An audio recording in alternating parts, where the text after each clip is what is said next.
So just to recap the story, in March 2022, male to female transgender swimmer Leah Thomas competed in and won the NCAA 50-yard freestyle event.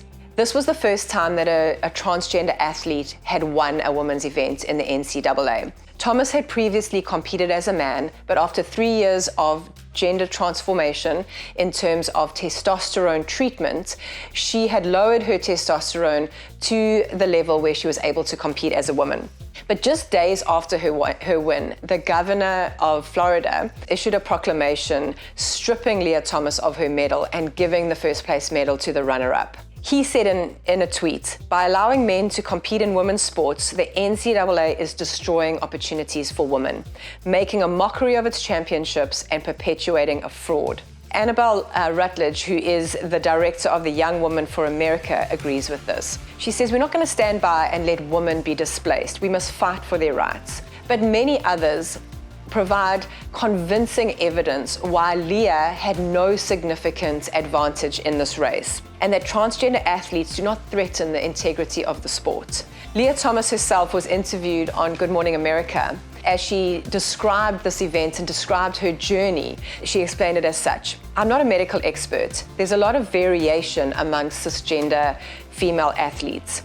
There are just women who are very tall and very muscular and have higher testosterone levels than other cisgender women. Should that disqualify them from the team? I'm a woman just like everyone else," she said. "I've always viewed myself as just a swimmer. It's what I've done for so long and it's what I love."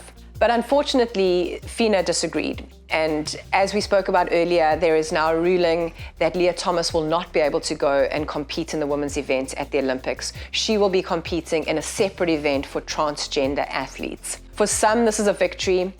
It is safeguarding the integrity of the sport, protecting the women who have their own Olympic dreams, who believe that they would never be able to compete against transgender athletes. And on the other side of the argument is a swimmer like Leah Thomas, who just wants to live and swim as authentically as she can, and other transgender athletes who feel like they're sidelined and put into inferior events when they belong in the women's event.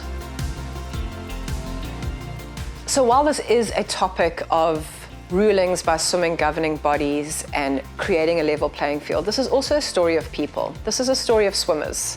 This is a story of Emma Valiant and of Leah Thomas. In an inclusive, neutral space, Emma Valiant was denied the opportunity to stand on the podium. After training for her whole life for that event, she felt sidelined and blindsided by a person who she saw as a biological man, but was put into a women's event. And then we have Leah, who with one ruling by FINA has changed her whole trajectory of her career. She no longer can dream the dream of Olympic gold, of swimming in the women's event. If she does compete, it will be in what may seem like a consolation prize event. And so how do we love both of these people? Is fairness loving, or is inclusion loving? Or is there another way we can do it?